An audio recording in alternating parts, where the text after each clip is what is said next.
معزول شامی صدر بشار الاسد اپنی فیملی کے ساتھ ماسکو میں ہیں۔ روسی خبر ایجنسی کے مطابق اسد اتوار کی صبح اس وقت فرار ہوئے جب باغی ان کے محل کے قریب پہنچے۔ بشار الاسد فیملی سمیت پرائیویٹ جیٹ میں ماسکو پہنچے۔ بشار الاسد اور ان کی فیملی کو روس نے سیاسی پناہ دی۔ شام میں اسد خاندان کا 50 سال سے زائد کا دور اقتدار ختم ہو گیا۔ صدر بشار الاسد کی 24 سالہ حکومت ایک ہفتے میں گر گئی۔ دمشق پر باغیوں کا قبضہ، سرکاری ٹی وی، ریڈیو اور وزارت دفاع کی عمارتوں کا کنٹرول سنبھال لیا۔ سرکاری فوج کا علاقے چھوڑنے پر لوگوں کا سڑکوں پر جشن۔ صدارتی محل میں لوٹ مار، باغیوں نے دمشق میں کرفیو لگا دیا۔ اسرائیلی فوج شام میں داخل، گولان کی پہاڑیوں پر قبضہ کر لیا۔ بفر زون میں بھی اسرائیلی فوج لگا دی۔ اسرائیل کی شام کے مختلف مقامات پر بمباری۔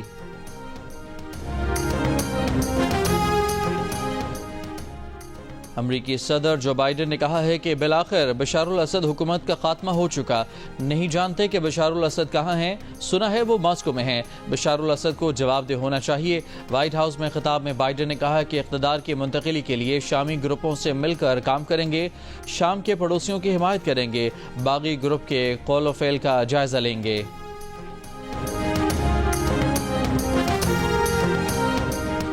وزیراعظم شہباز شریف کی پارٹی صدر نواز شریف سے ملاقات، سیاسی صورتحال پر گفتگو۔ رانا ثناء اللہ اور اسپیکر پنجاب اسمبلی کی بھی وزیراعظم سے ملاقات، اہم امور پر گفتگو۔ وزیراعظم سے ارکان قومی اسمبلی کی بھی الگ الگ ملاقاتیں، حلقوں کے مسائل پر بات چیت۔ مولانا فضل الرحمان نے کہا ہے کہ مدارس رجسٹریشن کے معاملے پر اتحاد المدارس کا اجلاس بلا کر متفقہ رائے عمل دیں گے۔ 17 تاریخ کو اگر اسلام آباد مارچ کا فیصلہ کر لیا تو کوئی ہمارا راستہ نہیں روک سکے گا۔ جے یو آئی کے رہنما کامران مرتضیٰ نے دعویٰ کیا ہے کہ مدرسہ رجسٹریشن بل پر حکومت اور جے یو آئی کے درمیان ڈیڈ لاک خاتمے کے قریب ہے۔ فریقین کے لیے ون ون صورتحال ہوگی۔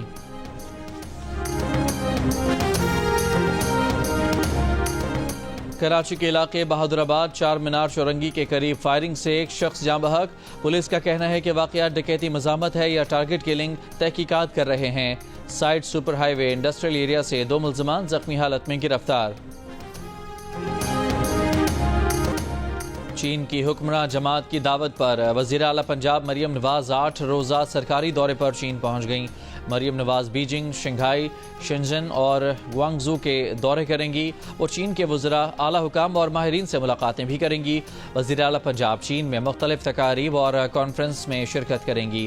سابق سینیٹر پرویز رشید، سینئر صوبائی وزیر مریم اورنگزیب، وزیر اطلاعات و ثقافت ازما بخاری اور دیگر رہنما بھی ان کے ہمراہ ہیں۔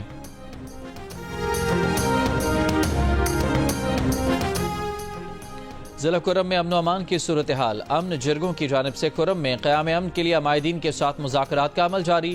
کوہاٹ میں اورکزئی، ہنگو اور کوہاٹ کے عمائدین پر مشتمل گرینڈ جرگہ ارکان کی کمی کے باعث اتوار کو نہیں ہو سکا۔ ڈپٹی کمشنر کے مطابق کوہاٹ میں ضلع انتظامیہ کے تعاون سے گرینڈ امن جرگے کا انعقاد آج کیا جائے گا۔ ادویات اور علاج و معالجے کا دیگر ضروری سامان لے کر ہیلی کاپٹر پارا چنار پہنچ گیا۔ واپسی پر ہیلی کاپٹر شدید بیمار افراد کو پشاور منتقل کرے گا۔ فائر بندی کے باوجود مین شاہراہ سمیت آمد و رفت کے راستے تاحال بند۔ اشیاء خورنوش، تیل اور ادویات کی قلت سے شہری پریشان۔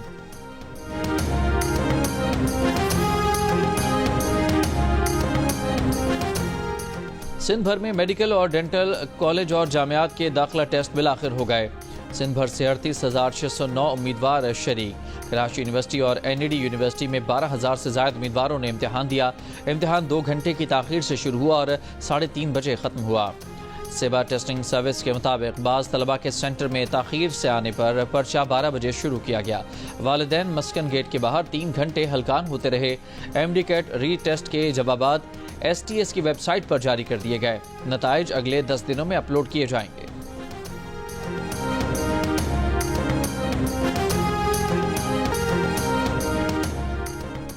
ملک بھر میں انٹرنیٹ آج بھی سست روی کا شکار، آن لائن کام کرنے والے متاثر۔ فری لانسرز کا دعویٰ ہے کہ انٹرنیٹ کی سست روی سے پاکستانیوں کو ملنے والے کام میں 70% کمی آئی ہے۔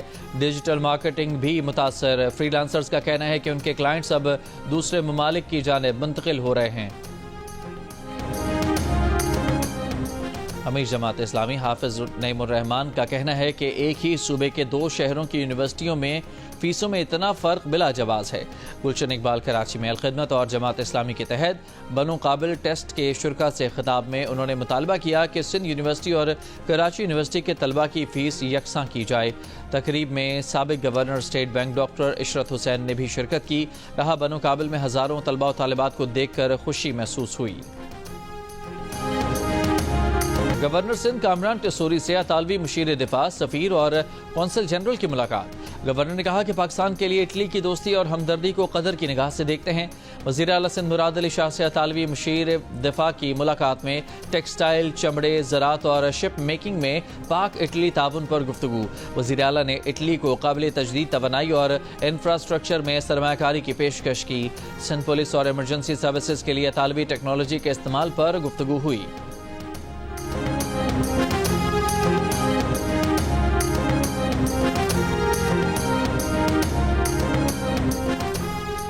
سفاری پارک کراچی میں اچانک مرنے والی ہتھنی سونیا کا پوسٹ مارٹم آج ہوگا۔ جانوروں کی بحالی کی تنظیم 4 پاس کے مشن ڈائریکٹر عامر خلیل کا 22 سال کی ہتھنی کی موت پر اظہار افسوس۔ جیو نیوز سے گفتگو میں کہا کہ حالیہ معائنے میں ہتھنی میں صرف پروٹین کی کمی رپورٹ ہوئی تھی۔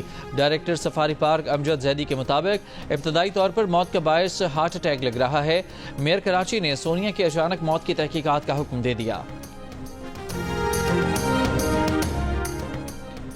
سابق سفیر ملیحہ لودھی نے کہا ہے کہ کسی کو اندازہ نہیں تھا کہ شامی فوج باغیوں سے بالکل ہی لڑنے سے انکار کر دے گی۔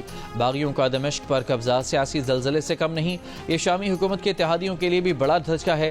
بشار الاسد کی حکومت کے خاتمے سے مشرق وسطی میں فوجی اور سیاسی توازن میں بڑی تبدیلی آئے گی۔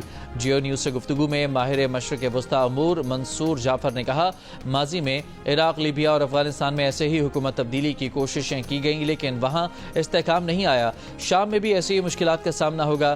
ماہر بین الاقوامی امور ہما بقائی بولیں شامی باغیوں کی کمانڈ اور ڈسپلن بہت اچھا ہے، اسی لیے انہوں نے تیزی سے مختلف شہروں پر قبضہ کیا اور شامی فوج کو پیچھے دھکیلا۔ امید ہے کہ شام الیکشن کی طرف جائے گا۔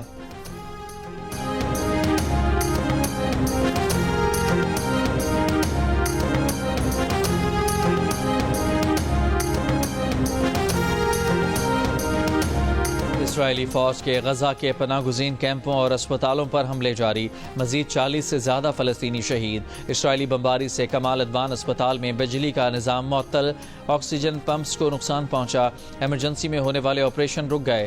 1 ماہ کے تعطل کے بعد قطر دوبارہ سے غزہ جنگ بندی مذاکرات کی کوششوں میں شامل ہو گیا۔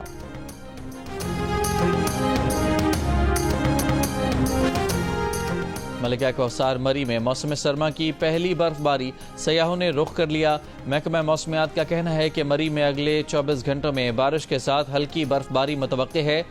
ناران کاغان اور شگران میں بھی برف باری۔ بلوچستان میں شدید سردی، کراچی میں درجہ حرارت کم ہو گیا، سردی بڑھ گئی۔